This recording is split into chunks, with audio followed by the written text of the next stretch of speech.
Good morning students. आज अपने एक नया टॉपिक कर रहे हैं। पहले भी थोड़ा बहुत किया हुआ था, लेकिन इसकी जो डिटेल में आज करेंगे गोल्जी बॉडी है। गोल्जी बॉडी, जिसे गोल्जी कॉम्प्लेक्स भी कहते हैं।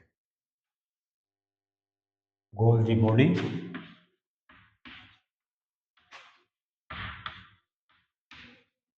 या गोल्जी कॉम्प्लेक्स,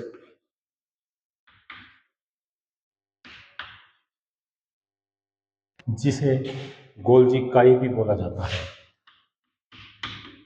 गोल्जी काई भी बोला जाता है। अब ये जो गोल्जी बॉडी है, ये अपने कोशिकांग का एक महत्वपूर्ण अंग है। अपनी कोशिका का एक महत्वपूर्ण अंग है। और गोल्जी बॉडी का सबसे पहले अध्ययन किसने किया था? कैमिलो गोल्जी एक वैज्ञानिक थे। कैमिलो गोल्जी वैज्ञानिक थे, कैमिलो गोल्जी। उन्होंने उल्लू की तंत्रिका तंत्र में सबसे पहले गोल्जी कॉम्प्लेक्स को देखा था। किसने किसने कैमिलो गोल्जी। कैमिलो गोल्जी इसमें देखा था उल्लू की।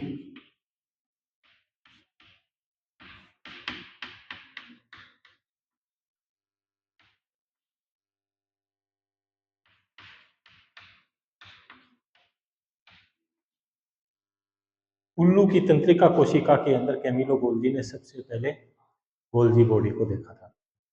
और कैमिलो गोल्जी के नाम पर ही इस सेल ऑर्गन का नाम गोल्जी बॉडी रखा गया था, या गोल्जी कॉम्प्लेक्स रखा गया था। गोल्जी कॉम्प्लेक्स इसलिए कहते हैं क्योंकि ये जो दो तीन चीज़ों से मिलकर बनी होती है, जैसे सिस्टर्नी, ट्यूबुल्स और वेसिकल्स। ये दो तीन चीज़ें होती हैं, इनसे ये मिलके बनी होती है, इसलिए इसे क्या कहा जाता है? Golgi complex. कौन कौन सी चीज़? एक तो होती है सिस्टर्नी,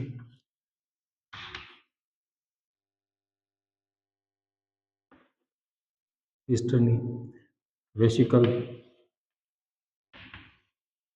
और ट्यूबुल्स। ट्यूबुल्स, ये तीन चीजें होती है, सिस्टर्नी, वेसिकल और ट्यूबुल्स। ये तीन चीज मिलके क्या बनाती है? गोल्जी बॉडी का निर्माण करती है, गोल्जी कॉम्प्लेक्स का निर्माण। तो सबसे पहले किसने देखा था? कैमिलो गोल्जी ने। एक नंबर का क्वेश्चन आ जाता है आपके कि गोल्जी कॉम्प्लेक्स की खोज किसने की? तो किसने की थी? कैमिलो गोल्जी ने की थी। और किस में की? तो सबसे पहले उल्लू की तंत्रिका कोशिका के अंदर गोल्जिकाई को देखा गया था। ये तो बात हुई इसकी खोज की। अब ये कहाँ कहाँ पर पाई जाती है, किसके अंदर पाई जाती है, अब इसके ऊपर डिस्कस करें। तो जो गोल्जी बॉडी है, जो गोल्जी बॉडी है, वो मुख्य रूप से सभी प्रकार की यूकेरियोटिक सेल में पाई जाती है।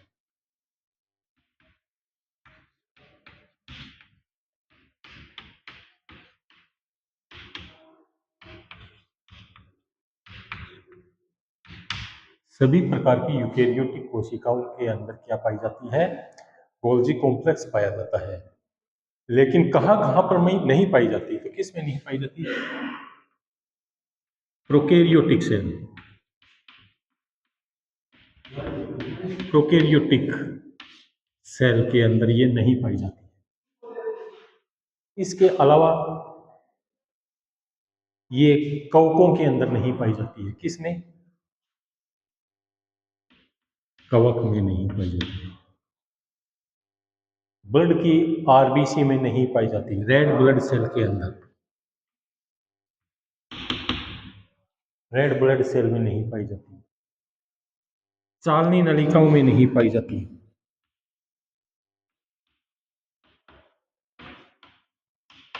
आदब की चालनी नलिका होती है, उसके अंदर क्या होती है? ये नहीं पाई जाती है। तो कुछ इसके अपवाद है जहां पर गोल्जी बॉडी नहीं पाई जाती है, जैसे प्रोकैरियोटिक सेल के अंदर, कवक के अंदर, आरबीसी के अंदर, रेड ब्लड सेल में, और चालनी नलिकाओं में नहीं पाई जाती है। ये यहाँ पर नहीं पाई जाती है और टोटल यूकेरियोटिक सेल के अंदर ये पाई जाती है। विकसित कोशिका में गोल्जी कॉम्प्लेक्स पाया जाता है। अब ये कहाँ पर पाया जाता है? ये मुख्य रूप से केंद्रक के आसपास पाया जाता है। केंद्रक के और एंडोप्लाज्मिक रेटिकुलम के बीच के अंदर के क्या होता है, ये मुख्य रूप से पाई जाती है। वितरण इसका कहाँ पर होगा? यूकेरियोटिक सेल में केंद्रक के पास में पाई जाएगी और इसकी संख्या लगभग कितनी होती है? 20 से 25। 20 से 25 की संख्या में क्या होती है? ये गोल्जी कोशिकाएं एक कोशिका के अंदर पाई जाती है। ये होगी इसकी संख्या की बात। अब अपने आते हैं इसकी आकार और आकृति किस प्रकार की होती है।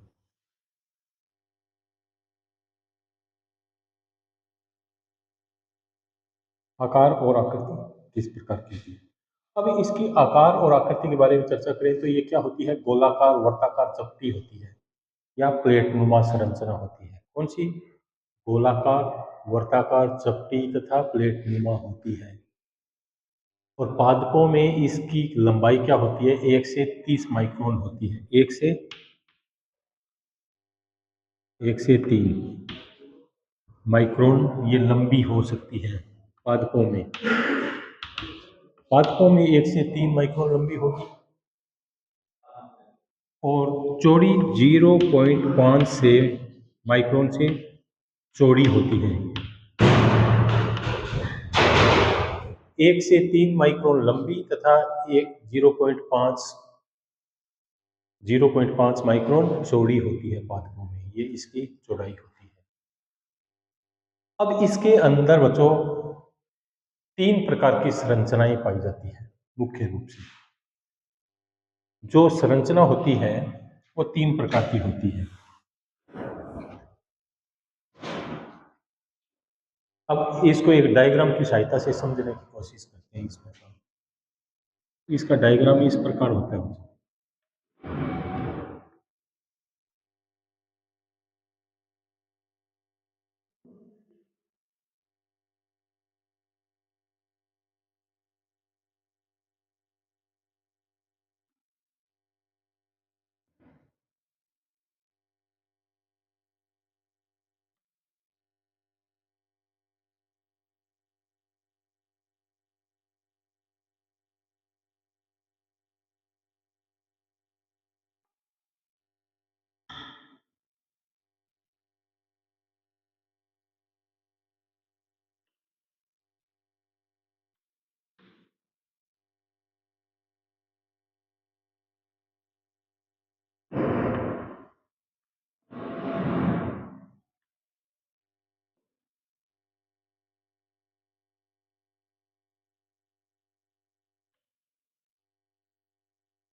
इस प्रकार की इसकी संरचना होती है और ये प्रत्येक सिस्टम में क्या होती है? डबल लेयर होती है।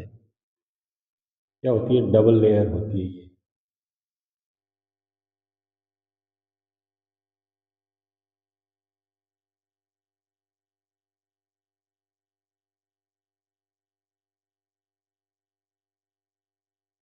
प्रत्येक सिस्टम में डबल लेयर होती है।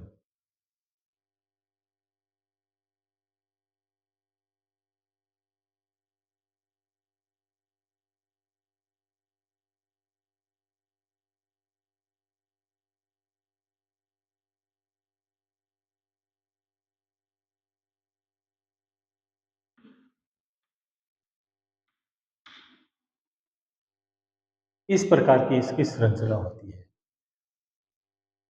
प्रत्येक गोल्जिकाई के अंदर 4 से 5 क्या होती है? सिस्टर्नी पाई जाती है। अब ये क्या होती है?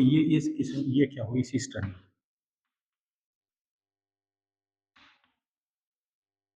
ये सिस्टर्नी होगी। ये इसकी वेसिकल होगी।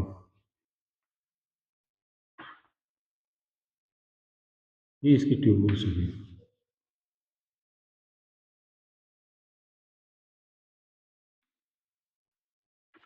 3 प्रकार की इसके अंदर संरचनाएं पाई जाती है।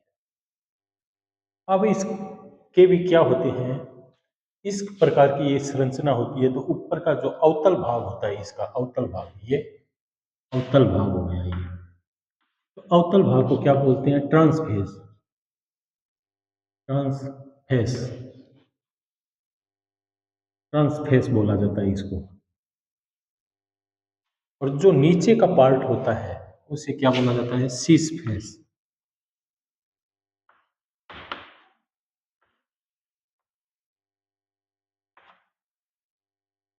इसमें दो पार्ट भाग होते हैं, इस प्रकार के होते हैं ना। जो अवतल पार्ट भाग होगा वो तो क्या होगा? इसका ट्रांसफेस होता है। जो नीचे का पार्ट होता है, उत्तल पार्ट भाग जिसे, वो क्या होता है? सीस फेस बोला जाता है।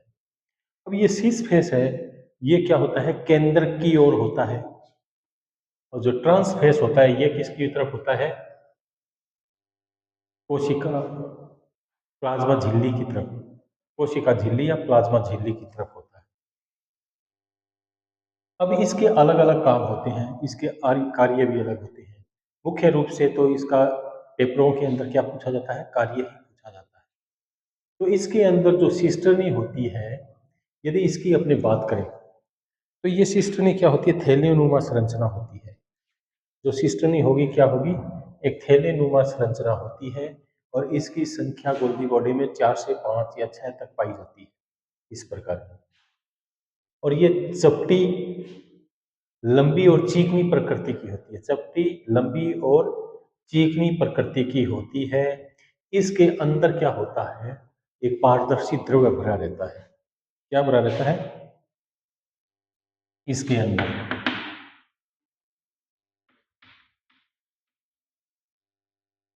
पारदर्शी पदार्थ। पारदर्शी पदार्थ भरा रहता है। और ये मुख्य रूप से किसकी बनी होती है? लिपिड और प्रोटीन की ही बनी होती है। ये सिस्टम ही होती है लिपिड और प्रोटीन की मुख्य रूप से। और इसका कार्य भी यही होता है। इसका कार्य भी पैकेजिंग का होता है, रूपांतरण का होता है, मॉडिफिकेशन का होता है। अब दूसरी अपने आते हैं वेसिकल। ये क्या होती है? गोल, अंडाकार और छोटी होती है। जिसका निर्माण किससे होता है? ट्यूबुल से होता है। जिसका निर्माण क्या होगा? ट्यूबुल से ही होगा। और ट्यूबुल का क्या कार्य होता है? ट्यूबुल का भी कार्य यही होता है कि वो वेसिकल की संरचना बनाने में मदद करते हैं। इसके द्वारा ही वेसिकल का निर्माण होता है। अब इसके अंदर दो फेज होते हैं, एक तो फेस हो गया सिस फेस और एक हो गया ट्रांसफेरेंट फेस। अब इसका मुख्य कार्य ये होता है कि जो भी एंडोप्लाज्मिक रेटिकुलम में कोई भी पदार्थ एंडोप्लाज्मिक रेटिकुलम में बनता है, जैसे प्रोटीन और लिपिड, वो मुख्य पहले कहाँ जाएगा? पहले सिस फेस के अंदर आएगा। सिस फेस में आने के बाद में क्या होगा?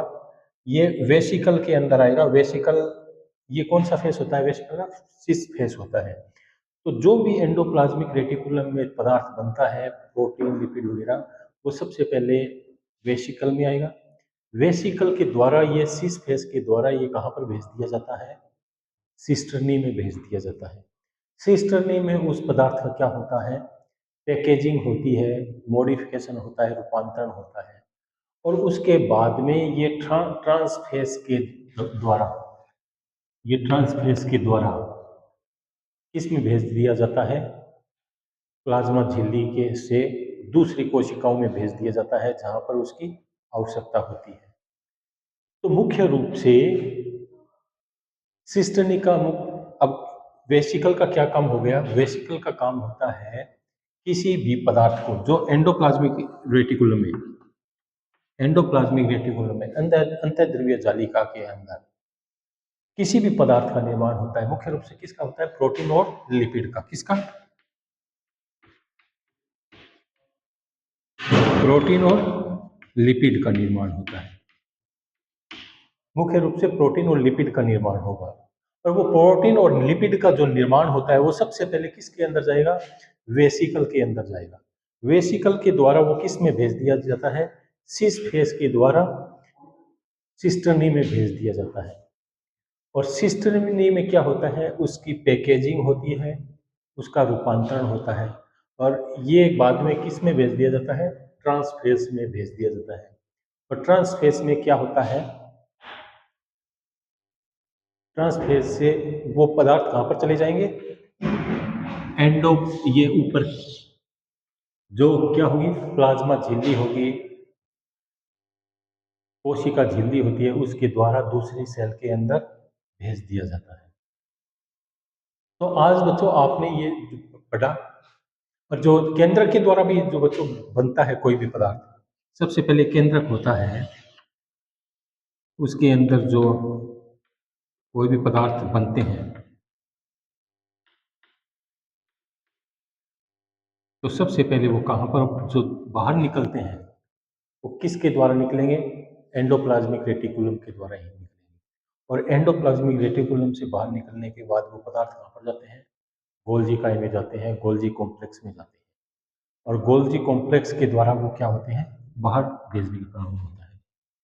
तो मुख्य रूप से गोल्जी काय का कार्य होता है स्त्रावित करना।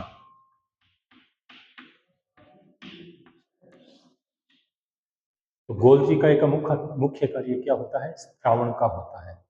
कोई भी किसी भी पदार्थ को स्त्रावित करने का कार्य गोल्जी काय का होता है। तो आज आपने पढ़ा गोल्जी काय के बारे में।